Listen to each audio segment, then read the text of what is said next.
मैं पहली बार इस्लामाबाद घूमने के लिए आया था। मुझे नहीं पता था कि मेरी खाला इतनी खूबसूरत होगी। वो मेरी अम्मी की कज़न थे।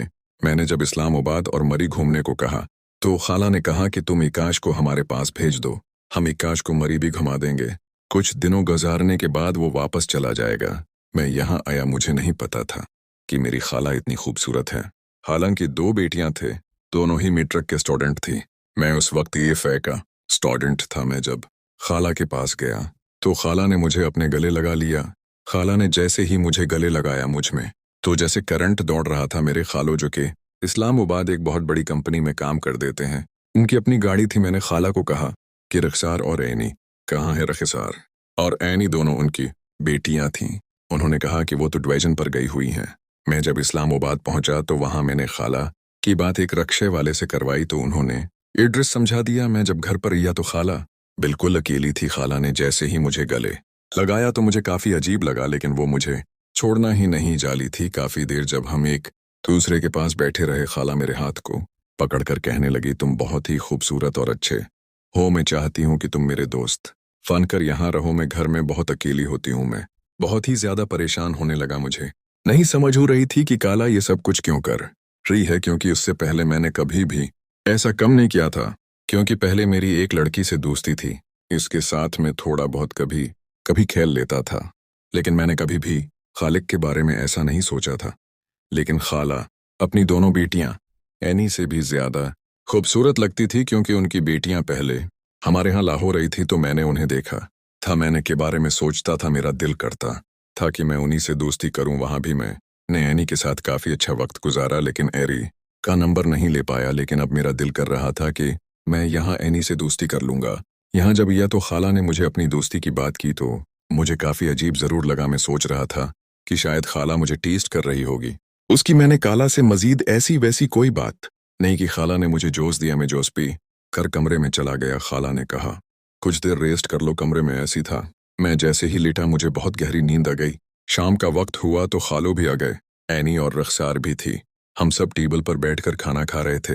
रखसार और ऐनी कहने लगी, तुम तो पहले से मोटे हो चुके हो। मैंने कहा नहीं, क्योंकि पिछली गर्मी की छुट्टियों के लिए वो हमारे यहाँ आई हुई थी और तकरीबन एक हफ्ता रख गए थे, क्योंकि वहां मेरे भाई की शादी थी, जिस पर खाला और उसके तमाम बच्चे भी वहां आए थे। फालो बाद में उन्हें वापस लेकर गए थे। ऐनी कहने लगी, तुम तो वहां इतने बड़े नहीं लगते थे, यहाँ तो तुम बहुत बड़े लग रहे हो। मैंने कहा नहीं, ऐसी तो कोई बात नहीं।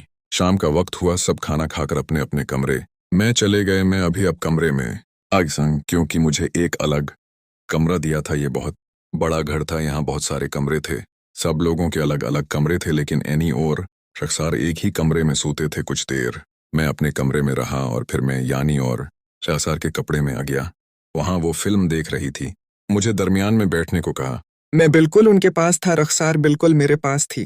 वो मेरे कांधे पर हाथ रख कर बैठी थी। एक हाथ उसने बढ़ाया और जैसे ही नीचे लगाया, मुझे काफी अजीब लगा। मैं थोड़ा सा नर्वस जरूर था कि आखिर ये क्या हो रहा है। ऐनी थोड़ी सी दूर बैठे थे, रखसार और मैं बिल्कुल पास थे। रखसार ने मुझे कहा कि फिल्म कैसी है। मैंने कहा बहुत अच्छी फिल्म में काफी अजीब और रोमांटिक सीन दे रहे थे। मुझे भी फिल्म काफी अच्छी लग रही थी। रखसार ने मजीद हुस्से को हाथ लगाया तो वो खेलने के काबिल हो चुका था, लेकिन मैं अपने आप को छिपाने की कोशिश कर रहा था। थोड़ी देर बाद खाला कमरे में आई। रखसार थोड़ा सा दौड़ जाकर बैठ गई। खाला कहने लगी कि अब लोग सो जाओ, सुबह अब लोगों ने पढ़ने के लिए जाना है, क्योंकि वो फर्स्ट टाइम भी ट्यूशन के लिए जाती थी, फिर 2 घंटे घर में आकर रेस्ट करती थी और फिर दोबारा सेकंड टाइम ट्यूशन के लिए जाती थी। तो इसलिए अब उन्हें सुलाने के लिए उनकी माँ आ गई। मुझे उन्होंने कहा कि तुम अपने कमरे में चले जाओ। खाला ने जब मुझे कहा तो मैं अपने कमरे में आ गया। थोड़ी देर के बाद खाला भी कमरे में आई और कहने लगी, तुम्हें कुछ चाहिए। मैंने कहा नहीं, कुछ भी तो नहीं चाहिए। खाला ने कहा कि आई हो तो मुझे बता देना, मैं तुम्हारी दोस्त हूँ और हमारी दोस्ती के बारे में किसी को कुछ मत बिताना। काला बहुत ही ज्यादा खूबसूरत थी। काला ने मेरा हाथ पकड़ा। मुझे काफी अजीब जरूर लगा। ने कहा कि कल जब सब अपने अपने काम चले जाएंगे तो हम अच्छा वक्त गुजारेंगे। मुझे काफी अजीब जरूर लग रहा था। मैं रात से ही सोच रहा था कि कल पता नहीं क्या होगा। खाला ने जो बात की है, मेरे साथ ऐसा क्या होने जा रहा है। मुझे काफी अजीब जरूर लग रहा था। जब सुबह ही इनकल अपने काम पर चले गए, ऐनी और रखसार भी पढ़ने के लिए चली गई, तो खाला बहुत ही अच्छी तरह से तैयार होकर मेरे पास कमरे में आ गई।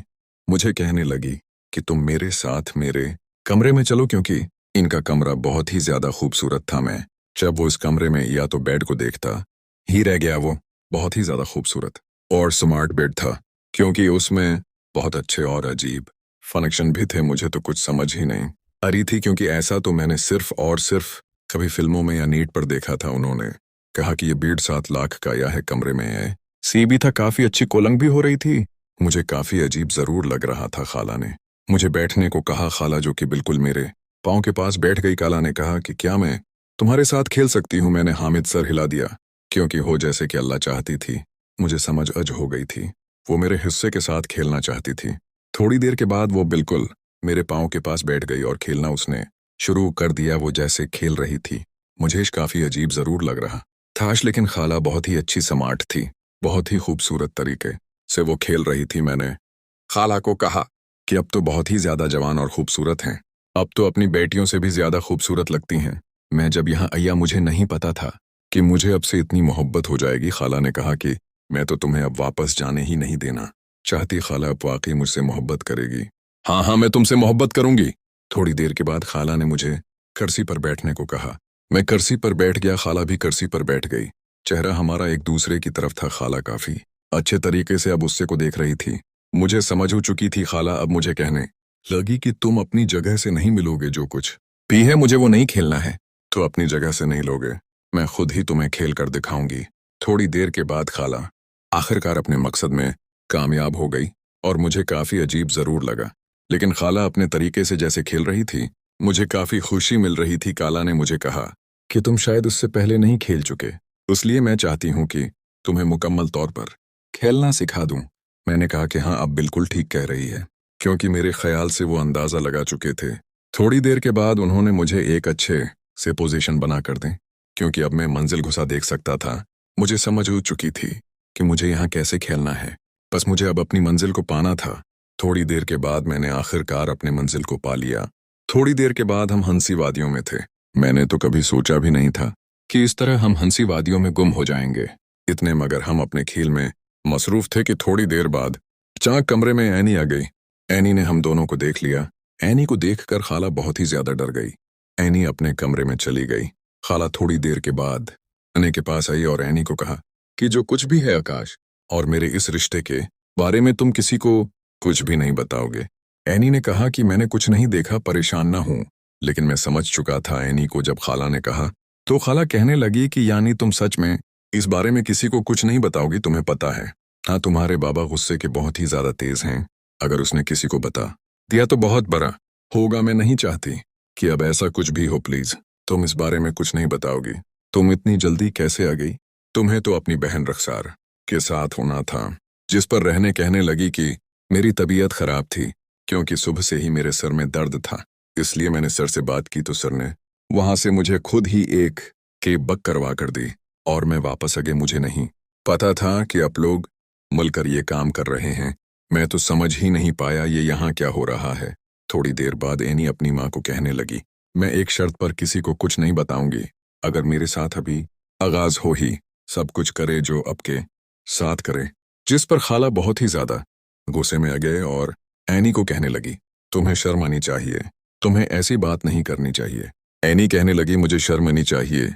शर्म तो आपको आनी चाहिए। आप जानती हैं कि उससे आपका क्या ताल्लुक है और आप उसके साथ ऐसा ताल्लुक बना रही थी। अगर आपने मेरी ख्वाहिश को पुराना किया तो सच में मैं अबू को सब कुछ बता दूंगी एनी की इस बात पर। अब मेरी खाला बहुत ही ज्यादा डर चुकी थी। खाला कहने लगी कि एनी तुम गलत कर रहे हो, तुम्हें ऐसा नहीं करना चाहिए। मैं तुम्हें समझा रही हूँ, जो कुछ होना था हो गया। आइंदा मैं भी ऐसा कुछ नहीं करूंगी आकाश के साथ। जो कुछ भी मेरे बीच है हुआ है, मैं नहीं चाहती कि ऐसा तुम्हारे साथ कुछ भी हो। यानी जिद करने लगी। एनी को उसकी माँ बार बार समझाने लगी, लेकिन एनी बड़ी ही गुस्से में होकर कहने लगी, ठीक है। शाम को बाबा को आने दो। मैं भी अब डर चुका था। मैंने कहा कि मैं यहाँ से चला जाता हूँ। मैंने खाला को कहा तो खाला कहने लगी, नहीं, तुम्हारा इस तरह यहाँ से चले जाना मुझे और भी ज्यादा मुश्किल में डाल सकता है। एनी की बात माननी पड़ेगी। एनी के साथ तुम्हें कुछ देर खेलना होगा, लेकिन तुम मुकम्मल तौर पर उसके साथ नहीं खेलोगे। तो मुझसे वादा करो, मैं तुम्हें उन्हें के पास कमरे में भेज देती हूँ। लेकिन इकाश तुम मेरे दोस्तों ना सिर्फ और सिर्फ एनी के साथ ऐसे कर लो जैसे तुम बस खेलना ही नहीं जाते। मैंने कहा ठीक है, मैं ऐसा ही करूंगा जैसे अब चाहेंगे, लेकिन आपको परेशान होने की जरूरत नहीं। मैं बहुत ही ज्यादा अब नर्वस भी था लेकिन मैं एनी को पसंद करता था। मुझे नहीं पता था कि एनी इस तरह खेलने की जिद करेगी। मैं अबीनी के कमरे में हो चुका था।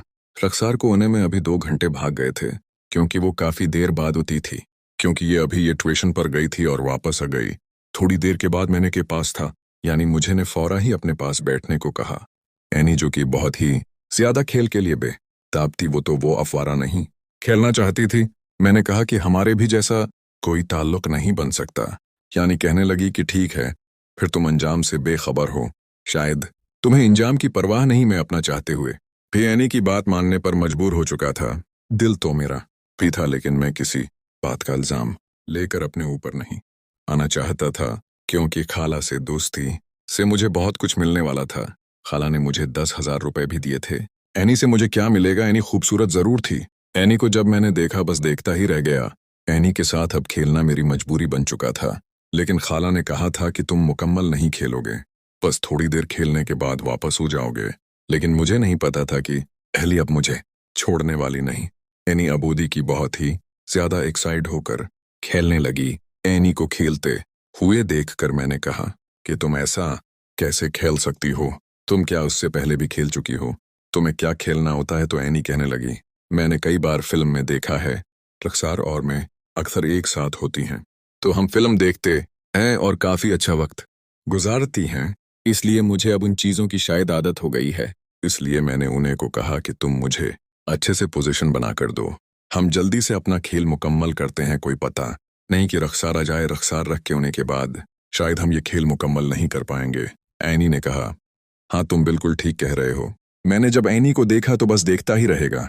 ऐसा तो शायद मैंने सिर्फ और सिर्फ फिल्म में देखा था, क्योंकि बहुत ही ज्यादा खूबसूरत होने की वजह से अब मैं अभी बस देख रहा था। एनी कहने लगी, क्या देख रहे हो? क्या तुम्हें अच्छा नहीं लगा? मुझे बहुत अच्छा लगा। ऐसी बात नहीं है। मैंने फिर आसानी से जब कोशिश की तो मुझे नहीं पता था कि एनी के लिए ये बहुत ही ज्यादा मुश्किल होगा।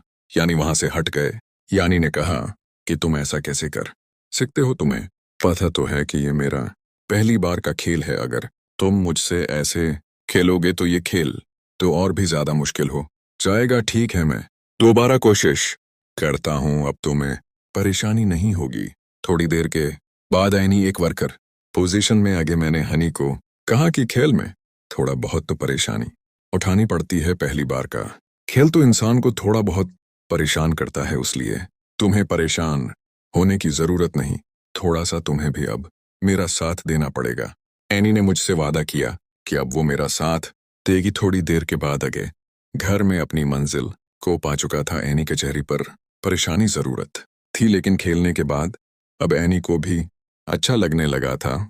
थोड़ी देर के बाद खाला खुद ही कमरे में आ गई और हम दोनों को कहने लगी कि बस खेल खत्म करो, रक्सा रहने वाली है। मैंने तो कहा ठीक है। मैं अपने कपड़े में वापस आ गया। टीनी को एक बार फिर उसकी माँ समझाने लगी। एनी कहने लगी कि ठीक है, जैसा आप चाहेंगे बिल्कुल वैसा ही होगा। एनी अपनी माँ को कहने लगी कि इस बारे में मैं किसी को अब कुछ नहीं बताऊंगी, लेकिन मैं चाहती हूँ कि जब तक यहाँ आकाश है हम सब मिलकर खेलें। आखिर घर उसकी माँ ने उससे वादा कर लिया। वो नहीं चाहती थी कि अब मजीद ऐसा कुछ भी हो। अब अगले दिन जैसे ही सुबह हुई तो वो रखसार को यानी कहने लगे कि मेरी तबीयत खराब है, मैं तुम्हारे साथ आज कमीशन के लिए नहीं जा सकती, इसलिए मैं यहाँ पर हूँ। मैं अब समझ चुका था, मुझे समझ आ चुके थे। खाला भी कहने लगे ठीक है, यानी वो रहने दो, कायम नहीं कर ही रहेगी। खालो तो पहले ही काम पर जा चुके थे। रखसार अकेले ही पक करके चली गई और थोड़ी देर के बाद अब काफी वक्त हो चुका था। मुझे तो खुद इस बात की समझ नहीं हो रही थी कि आज के दिन क्या होने वाला है। थोड़ी देर के बाद अब ईदी से करने लगी कि वो अब मेरे साथ खेलना चाहती है। एनी पोस्ट के मौसम जाने लगे। एनी और खाला दोनों की अब उस बारे में बहुत ही ज्यादा सोच रही थी, तो उस बात की समझ ही नहीं थी कि अब क्या होने जा रहा है। उस गाड़ी के दूसरा पार्ट देखने के लिए चैनल को सब्सक्राइब कर लें।